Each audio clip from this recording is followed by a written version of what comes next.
My good people, now welcome back to Anointed Lady TV. Welcome back to your #1 channel for legit news on politics and many other cocoa wey dey sup for inside this our white green country, so we be Nigeria.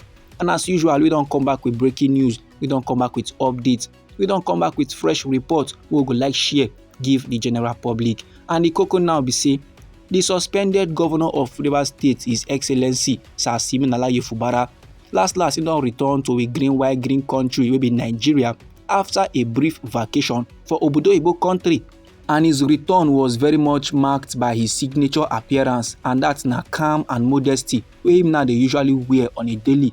And as him now dey waka through the arrival area without the usual heavy security escort, with maximum steeze and composure, Sir Fubara no be artist, but now last he come dey draw the attention and admiration from supporters and observers alike to himself.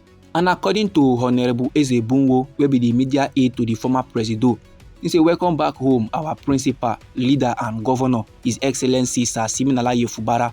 This statement, so my good people, it dey reflect the loyalty and the strong support wey the embattled governor Sir Fubara still dey command despite the current political challenges. And supporters sef come even gather to show solidarity, plus to cheer and to offer words of encouragement. And like this now, my good people, his humble return don spark conversations for social media. Many countrymen now dey commend his peaceful demeanor. Many men now dey yarn say as Sir Fubara dey waka without a large security presence, too many security operatives, no mount, they no plaster at all. That na a symbol of courage, and that na evidence to show say him true get connection with the people.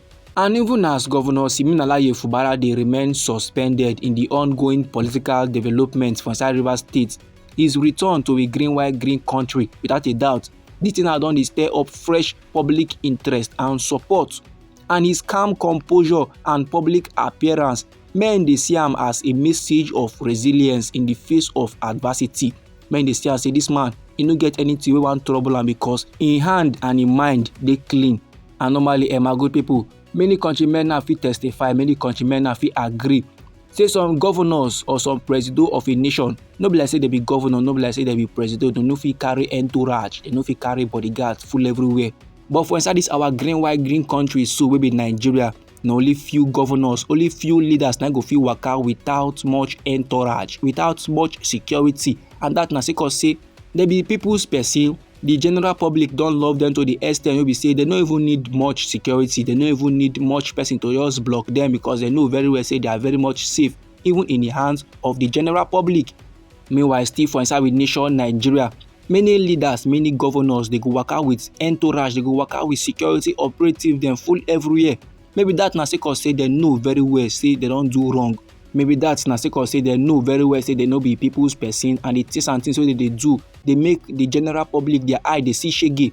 So if them by mistake waka for streets without security operative, the general public could make sure say them carry their eye to see the shege with their effort, with their policy, and their actions now don't make the general public to observe for inside with nation Nigeria. And them go like want to reciprocate wetin the government don't do them for body, and normally those kind of levels, it no make sense at all. Now my good people, anyhow this matter be you for body, or if you be say get contributions about this very particular report, so no let anybody or anything stop or intimidate you.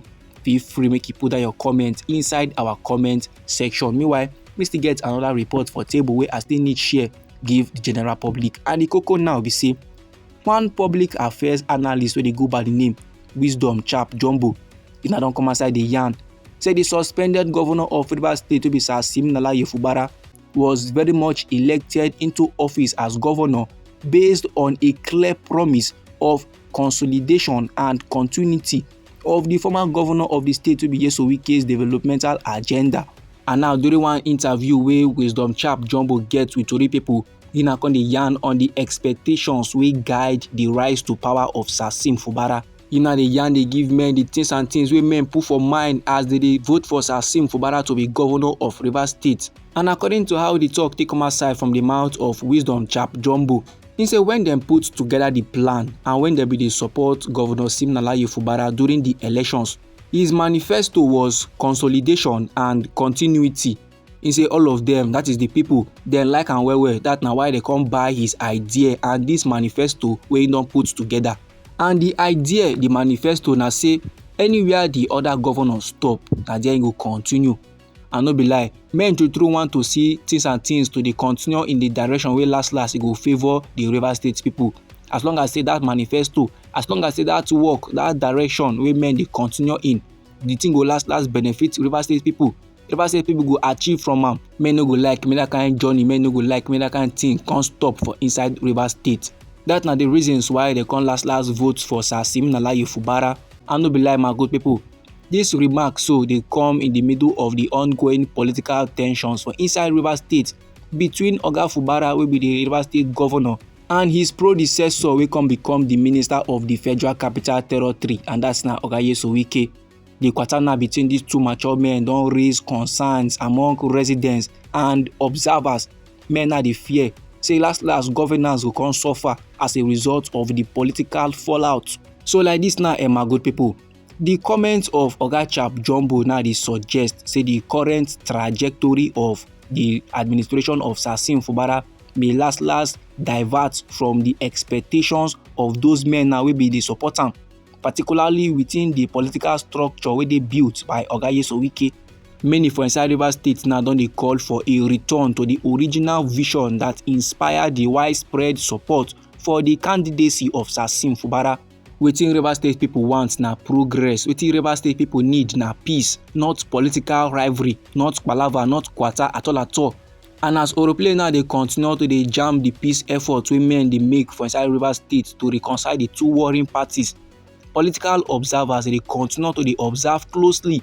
Dem now dey watch whether Sir Sim Fubara go last go realign with the path wey him been promised before, and that's na consolidation and continuity. Abi him go create an entirely new course for Rivers State.